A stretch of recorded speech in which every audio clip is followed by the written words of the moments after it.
নমস্কার বন্ধুরা, সবাই কেমন আছেন? আশা করি ভালো আছেন। আপনারা সবাই ভালো থাকুন সেই প্রার্থনাই করি। এখানে আমি লাউয়ের খোসাগুলো ভালো করে কেটে ধুয়ে নিয়েছি।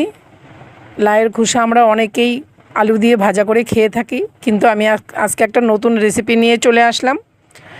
ভিডিওটা আপনারা শুরু থেকে শেষ পর্যন্ত দেখার জন্য অনুরোধ জানাচ্ছি।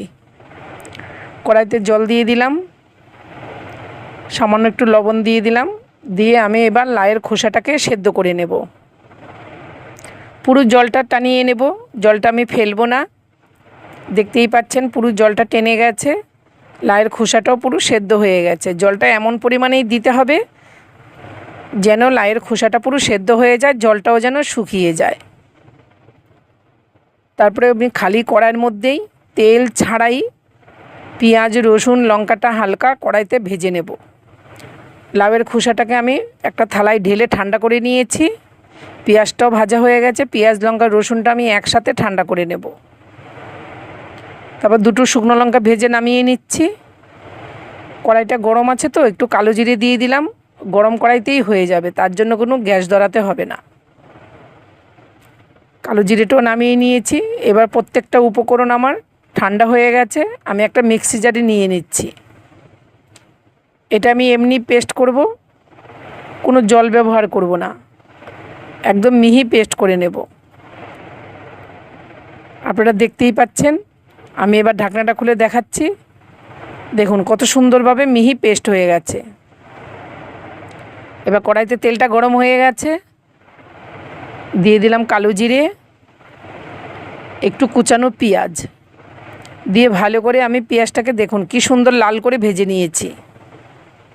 তারপরে দিয়ে দিচ্ছি লাউয়ের খোসাটা যে পেস্ট করে রেখেছিলাম সেটা দিয়ে দিলাম, পরিমাণ মতো লবণ আর হলুদ দিয়ে দিলাম, দিয়ে আমি বেশ সুন্দর করে এবার কষিয়ে নেব।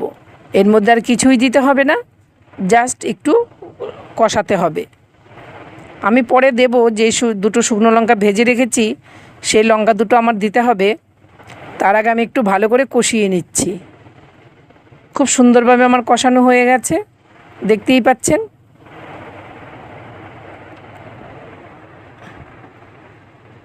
আরও কষাতে হবে, কিন্তু অনেকটাই কষানো হয়েছে।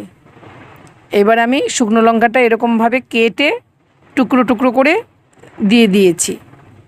কারণ কেন এখন শুকনো লঙ্কাটা দিলাম, যেহেতু শুকনো লঙ্কাটা আমি ভেজে নিয়েছি তাই টুকরো করে দিয়েছি। ভাজা লঙ্কার যে একটা ফ্লেভার আছে সেটা অবশ্যই পাওয়া যাবে।